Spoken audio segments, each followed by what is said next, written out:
앞 시간에 우리는 개체군이라고 하는 건 뭐고, 개체군의 밀도, 분산, 생명표, 생존 곡선 이런 것들에 대해서 알아봤죠.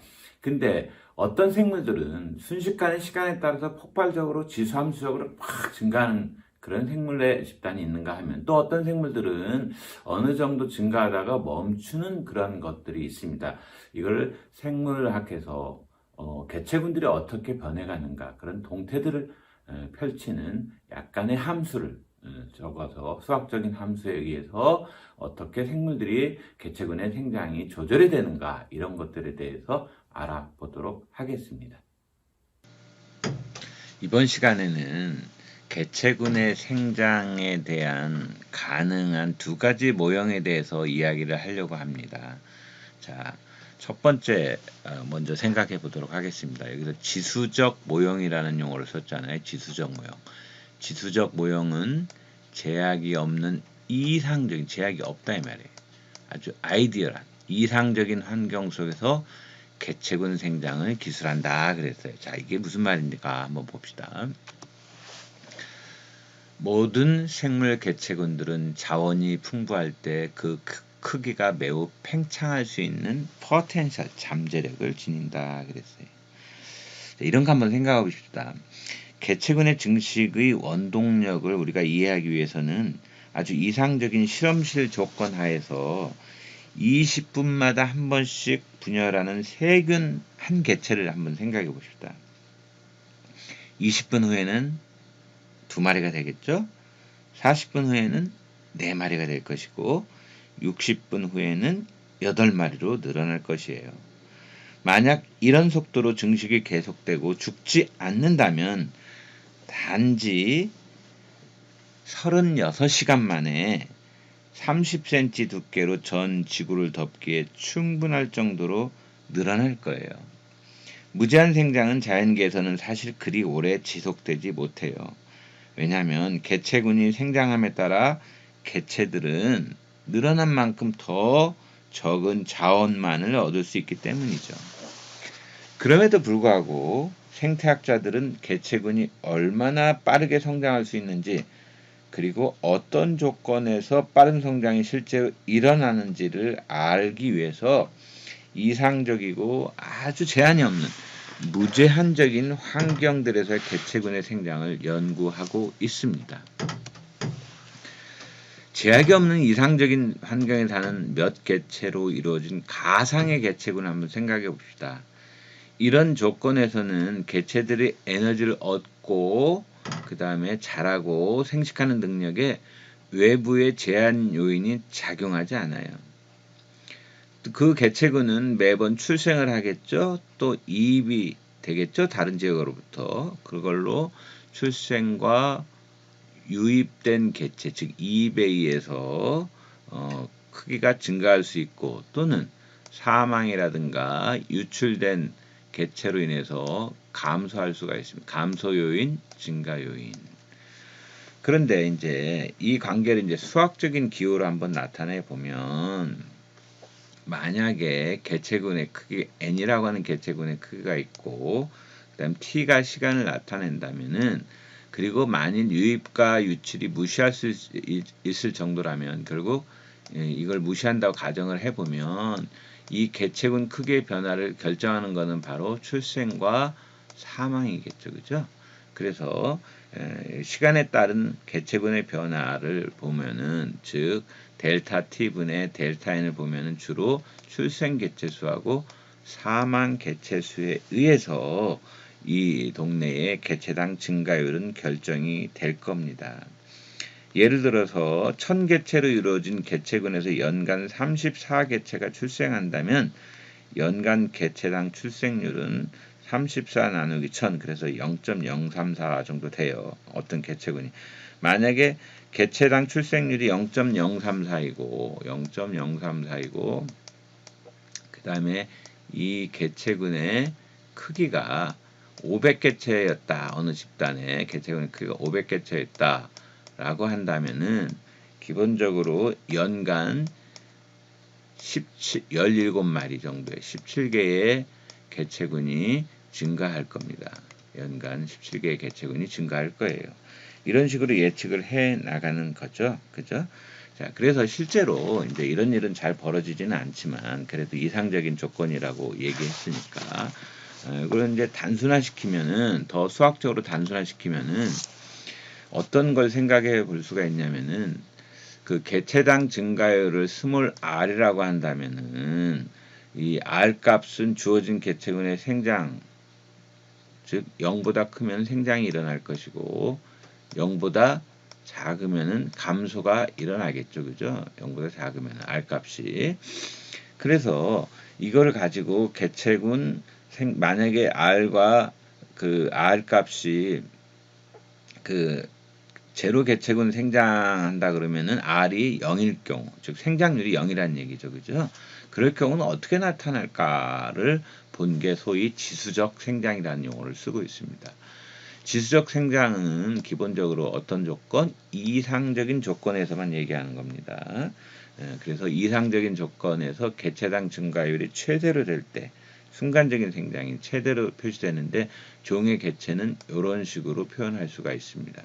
최대 증가율입니다. 미분값이에요. 여러분들 미분 다 까먹었는지 모르겠지만 이럴 경우에는 생장이 이렇게 지수함수적으로 올라가더라. 그걸 우리가 J자형 생장 곡선을 이룬다 이렇게 이야기를 하고 있습니다.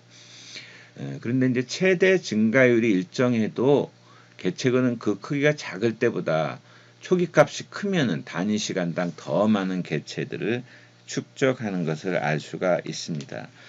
현실적으로는 잘 이게 존재하지 않지만은 이 코끼리를 한번 봅시다. 이게 남아프리카에서 남아프리카 국립공원에서 하도 코끼리를 많이 잡아먹으니까 사냥으로부터 보호받게 된 코끼리 개체군의 이 어떻게 증가하나를 봤어요.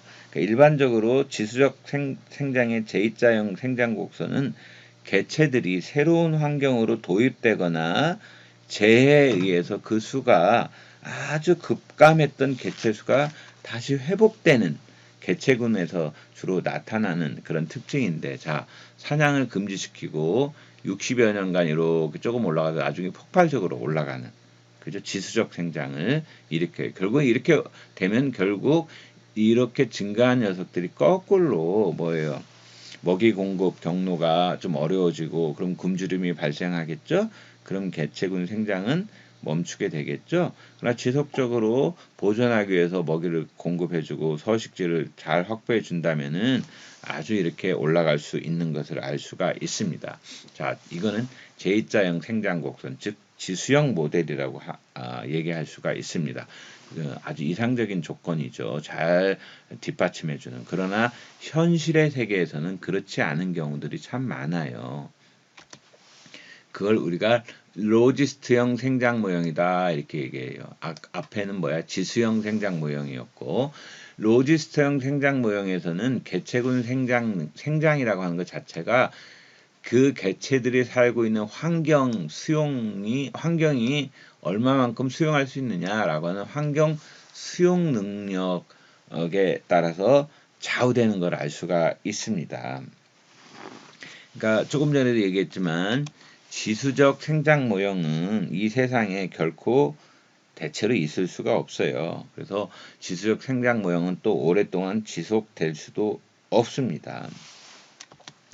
지수적 생장 모형은 결국 뭐에 의해서 성장이 결정이 되냐면은 환경 수용력에 의해서 성장이 제한이 되기 때문에, 그래서 이거를 carrying capacity에서 보통 우리가 K라는 말을 쓰고 있습니다. K라는 말 뒤에서 다시 한번 얘기하겠지만, 그리고 이 환경 수용력 K는 지속 가능한 개체군의 최대 크기를 얘기하는 거예요.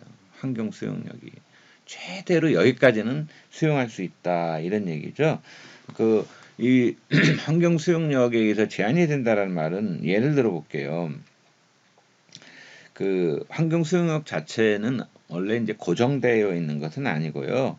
제한 요인이 되는 자원의 풍요도에 따라서 시간적으로, 공간적으로 변할 수가 있어요.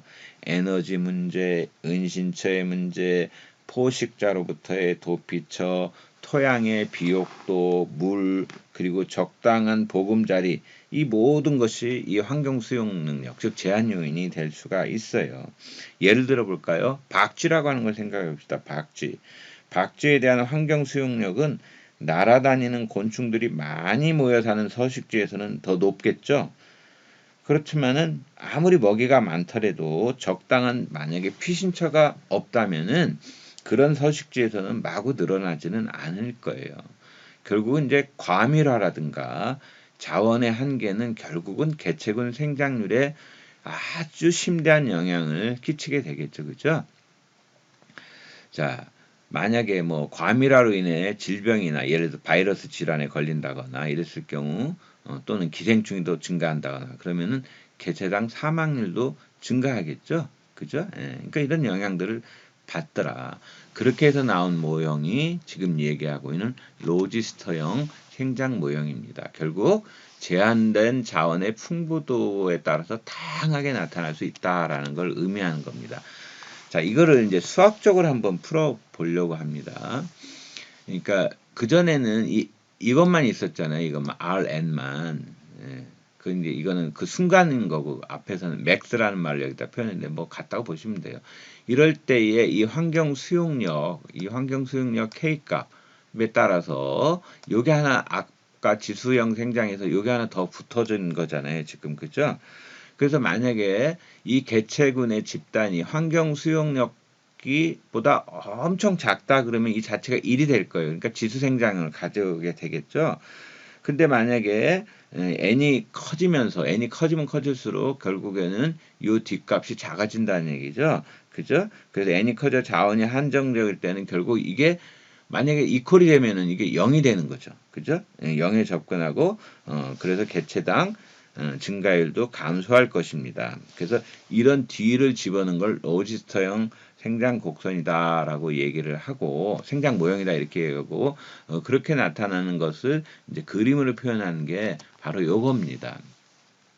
예를 들어 보면은 어느 환경 수용력이 예를 들어서 여기에 있는 게 환경 수용력이 1,500마리 정도까지만 살 수 있는 그런 환경이다 그러면은 여기 될 때까지는 쭉 가겠죠. 그죠? 그죠? 예, 쭉 올라가요. 그러니까 현실의 세계에서는 그렇지를 않고 어떻게 돼요? 이 환경 저항에 이걸 환경 저항이라는 말로도 쓰거든요. 제한 요인을 걸리게 되면은 결국은 이 개체 수가 증가함으로써 증가율은 점점 떨어져 여기까지가 최대로 증가했고 증가율을 얘기하는 미분값 여기서부터는 줄어들고 결국에는 제로 지점으로 돼가지고 증가가 나타나지 않는 것을 알 수가 있습니다. 결국에는 이것은 뭘 얘기하는 거냐면은 만약 그 개체군 n을 시간별로 계속 표시해 보면 이런 시그모이드형 S자형을 보이는 것을 생장 곡선을 나타내는 것을 지금 이야기를 하고 있는 겁니다. 새로운 개체들이 개체군에 편입돼서 개체군의 절반 수준 이상일 때 가장 많은 번식 개체군이 나타나죠. 또 이용 가능한 공간과 자원도 상대적으로 많을 때 새로운 개체는 빨리빨리 늘어나요. 그래서 중간 크기의 개체군에서 개체군 생장률이 최대가 되고 이 n이 점점 여기에 세대를 거듭할수록 가까워지죠. 그러면 느리게 돼. 그래서 이런 일이 벌어지는 거예요. 몇 가지 예를 들어봐 가지고 실제 상황에서 한번 얘기를 해봅시다. 우리가 두 가지 그림을 나타냈는데요. 왼쪽은 실험실 상황이고 여기는 이제 실험실 상황에서 벌어지는 건데 왼쪽과 오른쪽의 차이가 어떤 차이가 있는지를 설명해 보도록 하겠습니다. 통상적으로 작은 개체군을 배양했을 때 이게 집신벌레거든요. 집신벌레의 생장은 이 검은 점들은 이렇게 보면은 일정한 환경을 지속시켜 주면은 이렇게 시그모이드형을 보여요. 대체로 뭐 실험실에서 딱정벌레, 각각류, 집신벌레, 효모, 세균 이런 미생물 같은 작은 동물이나 미생물들이 실험실에서 보여주는 개체군 생장은 S자형, 시그모이드형 곡선이 잘 맞아요. 왜냐하면 이 개체군들은 포식자도 없죠. 자원을 두고 경쟁할 필요도 없어요. 그렇지만 자연 생태에서는 보기 힘든 이런 상황이에요. 이런 로지스터형 모형이 모든 그것에 모든 개체군에 적용되지 않는 것을 이제 여기서 한번 다시 보도록 하겠습니다. 예를 들어서 로지스트형 모형은 개체군들이 즉시 자라서 자연스럽게 환경 수용력에 접근하도록 조절을 하는데, 그렇지만 대부분의 자연 집단에서는 개체군이 증가하는 데 미치는 부정적인 영향을 극복하기까지 많은 생장 지체 기간이 나타나요. 예를 들자면 한 개체군을 위한 먹이가 한정적일 때 생식은 감소하게 돼요. 그렇지만은 실제로 암컷이 지니고 있는 에너지를 다 소모하기까지 출산율은 바로 감소하지 않아요. 여기서 보면 바로 감소하지 않았잖아요. 환경 저항에 걸렸지만 이렇게 올라갔다가 다시 이렇게 내려오는 현상도 보여줘요. 만약에 개체군이 환경 수용력 아래로 떨어질 때가 있겠죠. 개체군의 생장은 실제로 늘어난 수의 자손이 태어날 때까지 지연되고 결국 크게 변동해서 이렇게 또 가게 돼요. 그러니까 자연에서는 이렇게 딱 맞아떨어지는 건 없지만 대략적으로 이런 추세다라고 얘기를 할 수가 있겠습니다. 그래서 이런 변동폭이 나타나는 이유에 대해서는 다음 강의에서 제가 이야기를 할 텐데요.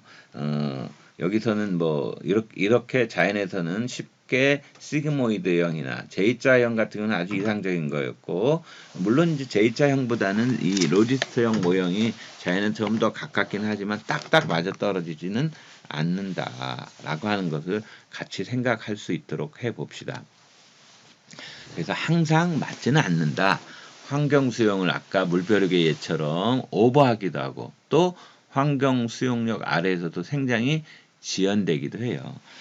시카고 대학에 있는 알리라고 하는 학자가 알리 이펙트라고 하는 알리 효과라고 하는 말을 썼는데, 이게 뭐냐면은 개체군의 크기가 너무 작을 때 개체들이 생존하거나 생식하는데, 크기가 작으면 마구 늘어나야 되지만은 사실은 생식하기 더 어려운 시기를 갖게 되는 경우도 있더라. 예를 들어 볼까요? 한 그루의 식물체가 홀로 서 있다면은 여러 개체가 함께 무리를 이루고 있을 때보다 바람에 의해 더 많은 해를 입을 수도 있잖아요. 그죠? 예. 이 로지스트 모형은 우리가 환경 보존학이라고 하는 데서 많이 활용이 돼요. 예를 들어 보면 여러분들이 볼 수 있는 이게 이제 코뿔소인데 아프리카에서 살고 있죠. 이 코뿔소가 남쪽의 대륙에서는 좀 많이 사는데 북쪽에서는 적게 살아요.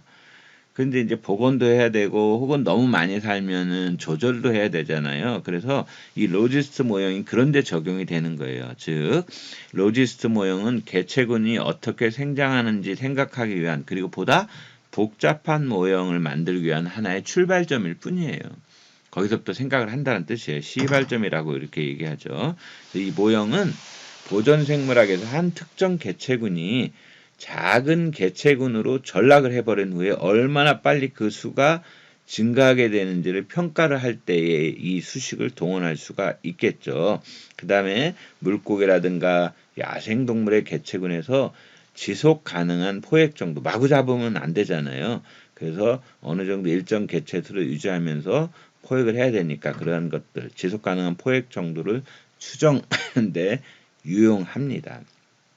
그래서 이 로지스트 모형도 하나의 가설이지만 개체군의 생장에 영향을 주는 요인들 때문에 지수함수적으로 갈 수는 없다라고 하는 것들을 이야기해주고 있는 겁니다. 자, 다음 시간에는 이거보다 좀 더 그러니까 로지스트 모형이 바로 적용되기 어려운 그러한 상황들에 대해서 진화사적인 관점에서 접근해 보는 시간을 갖도록 하겠습니다. 잠시 또 쉬었다 가도록 하겠습니다.